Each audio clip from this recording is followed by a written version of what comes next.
chiuso ieri. Prego le squadre, se ci sono, che hanno partecipato, i capitani, i dirigenti, per favore di scendere in campo, e anche i premiatori. Naturalmente è il momento della festa del Canottieri Roma. Sempre avanti lui.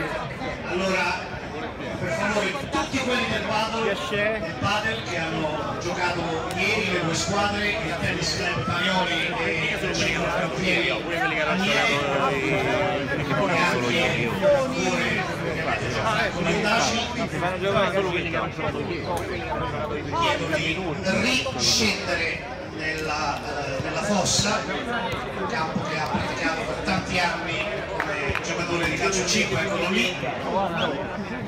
Nella presentazione uno dei miei attaccanti preferiti. Ho deciso di cambiare sport. Ci siamo, Antonio? Possiamo cominciare. Allora, Marco Mugnai, vicepresidente del Canottieri Lazio, per premiare la squadra seconda classificata che ha vinto il Parioli 3-1 ieri sera, una bellissima finale, moltissima gente a vedere la partita. La squadra seconda classificata, Circolo Canottieri Anieri.